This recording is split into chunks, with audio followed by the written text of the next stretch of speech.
पुणी थे तुम मान स्वागत। गतकाली आमे आलोचना करथिले राघवंक गंगा यात्रा अनुकूल कवितार तीनोटी पद से जो रामचंद्र वरुण देवता को प्रसन्न करने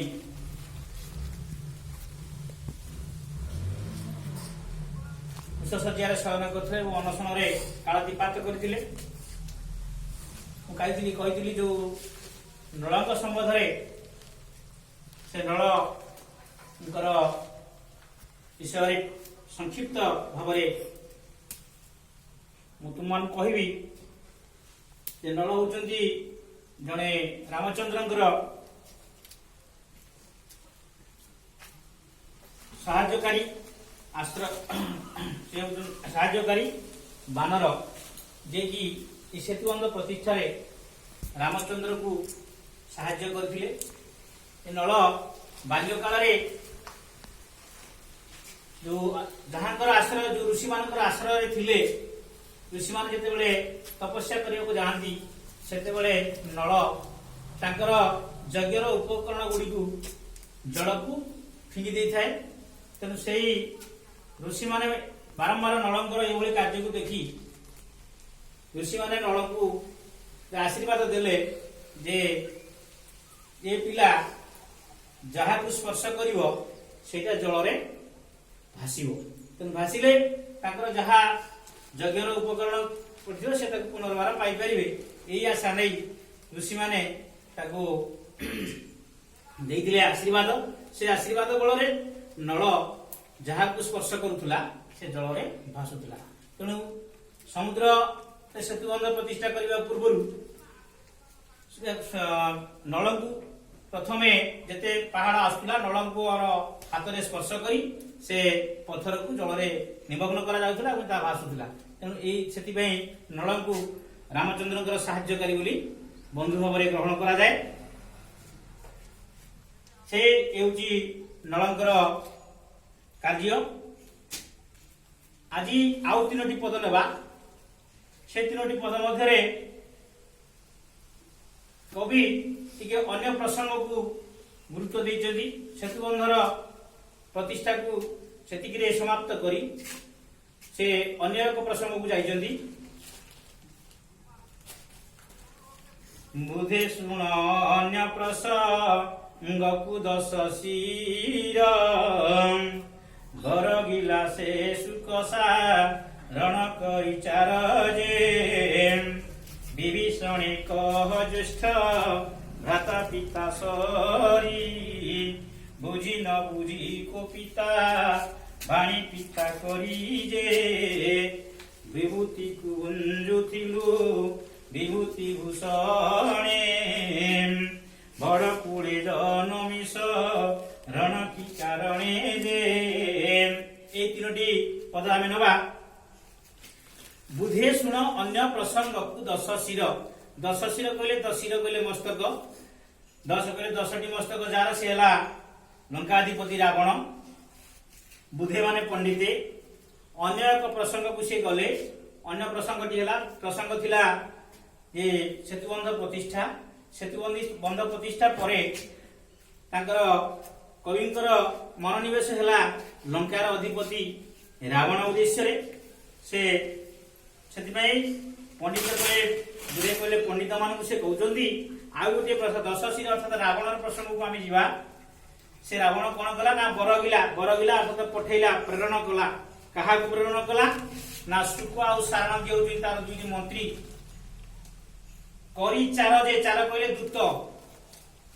से दूत को सुख सारण को दी जन को दूत करी ये रामचंद्र निकट को प्रेरण कला ए प्रसंग को कवि आई कहते विभीषणे कह ज्येष्ठ भ्राता पिता सरी विभीषण संदेश थिला संदेश अर्थ वार्ता से सुख सारण हस्तरे रावण जो वार्ता प्रेरण करथिला विभीषण उद्देश्य कौन से वार्ता ना विभीषण प्रति वार्ता थिला ज्येष्ठ भ्राता पिता सरी ज्येष्ठ भ्राता तो ज्येष्ठ भाई बड़ भाई रावण पिता सरी पिता कहले बापा आ पिता कहले आमे जो षडरस कहूचे मधुर अम्ल कटु कषाय तिक्त लवण से पिता अच्छी जोटा कि कहे हमें चित्त से गोटे रस षडरसर जहाँ आम भोग करें किंतु नाट्य आउ एक प्रकार रस रही श्रृंगार हास्य करुण रौद्र वीर भयानक विभस्त अद्भुत से नाट्य रस किंतु एम जो पिता कहवा षडरस भितर अन्यतम सरी कहले समान अर्थात ज्येष्ठ भाई बापा सहित पितृतुल्य बापा कथा जो मानवा उचित बड़ भाई कथा से मानवा उचित बोली कवि कहते बुझी न बुझी को पिता बाणी पिता करी जे बुझी न बुझी बुझी पारिकी पुणी न बुझीबार अभिनय करी रावण निकटरू जो विभीषण पलि आसिले आसिकी कोप मान राग से रागरे बाणी कहले कोपिता बाणी पिता बाणी कहले कथा गाथा पिता कटु कथा अर्थात रावणर कटु कथा को सहयोग कर न पारी विभीषण लंका परित्याग करी आसी पलि आसिथिले तेणु ये थिला विभीषण के प्रति संदेश अर्थात वार्ता विभीषण को कहवा सुख सारण दुई जन मंत्री द्वय को रावण पठेइथिला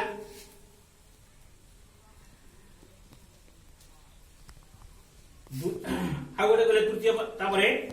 विभूति को भुंजुथिलो विभूति भूषणे बड़ कूले जनमिष रण की कारणे जे विभूति को भुंजुथिलो एठी अभिक्रम कहिथिली जो अलंकारिक प्रयोग शब्दर संयोजना आउ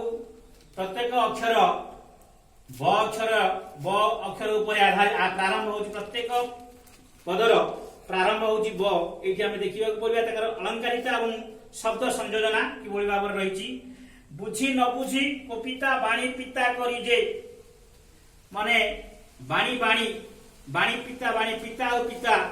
जेते अलंकार तुम पड़िबो गमक अलंकार अछि अनुप्रास अलंकार मध्य अछि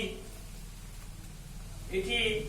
जो बाणी बाणी बुझी न बुझी को पिता बाणी पिता करी जे ब देखो ब अक्षर बारंबार व्यवहार है अनुप्रास अलंकार रही पिता पिता यदि पिता पिता पितार गोटे शब्द थरे व्यवहार है तार दुईटा अर्थ अच्छी जन्मक अलंकार अच्छी अनुप्रास अलंकार कहले स्वर वर्ण हो व्यंजन वर्ण हो यदि बारंबार पद मध्य आसे अनुप्रास अलंकार कहुए आउ भिन्नार्थ बोधक शब्द बारंबार गोटे शब्द जदि भिन्न अर्थ प्रकाश करिवो सेठी जेते थर शब्दटी जेते थर व्यवहार होइदिवो तार सेतोटी अर्थ प्रकाश पाइबो तार ताकु जमक अलंकार बोली कहजिवो आउ गोटिए शब्द जदि भिन्न अर्थ प्रकाश करिवो ताकु शेष अलंकार बोली कहजिवो तेनु से ताकु अलंकारर जो ताकर अलंकारिता प्रयोग एथे दृश्यमान होची देखा जाउची शब्दर संयोजना मध्य रहिची तापर कहले विभूति को भुंजुथिलु विभूति भूषणे विभूति कहले एटी ऐश्वर्य आउ विभूति कहले देखो विभूति शब्दटा बारंबार आछि विभूति पुणी विभूति भूषणे खाली यदि आमे विभूति कहबा ताले से विभूति शब्दर अर्थ होछि ऐश्वर्य अर्थात जेतेबेले विभीषण लंकारे थिले सेतेबेले से लंकार समस्त ऐश्वर्य भोग करुथिले तेणु ताके विभूति ऐश्वर्य भुंजुथिले अर्थात भोग करथिले लंकार समस्त ऐश्वर्य को विभीषण भोग करथिले किंतु जेतेबेले छाड़ी पळि आसिले परित्याग करदेले रावणंकर कटुक्ति को सहन करि पारि लंका को छाड़ी दे पळि आसिले सेतेबेले से समस्त ऐश्वर्य को हराई बसिले एवं सेटा से बुझेई कि कहिया पई सुख सारण को प्रेरणा करछि रावण विभूति को भुंजुथिले विभूति भूषण एटी विभूति भूषण कहले माने भस्म को जेबा कि विभूति भूषण एटी रामचंद्र को उद्देश्य रे कहै जायछि बड़ कूले जन्मी शरण की कारण जे बड़ कूल कूल कूल कूल अर्थ वंश आ कूल अर्थ नदीर तटदेश गोटे क अंशकारे कूल आ क दीर्घकारे कूल बड़ कूल अर्थात बड़ उच्च वंश रे जन्म ग्रहण करी गद्य रूप रे अछि पद्य रूप रे अछि जनमी जनमी गद्य रूप रे जन्मी गोटे उच्च वंश रे जन्म ग्रहण करी गोटे छोट अर्थात गोटे जने सन्यासी जेतु रामचंद्र राजवंश रहले मध्य जेहेतु से वनवास करुचंती तेणु तांकु तपस्वी भाव ग्रहण कर रावण तेणु से कहूँ रावण संदेश देजी जे उच्च वंश जन्म होई तू जड़े सामान्य तपस्वी निकट में कहीं शरण पशिलु ए ताकू बुझे कहवाई शुक सारण पठारे रावण पठे ए वार्ता नहीं शुक सारण आसी विभीषण निकट में उपस्थापन कर आज आम कतोटी प्रश्न मुझे तुमको देवी से प्रश्न उत्तर तुमने कर धन्यवाद।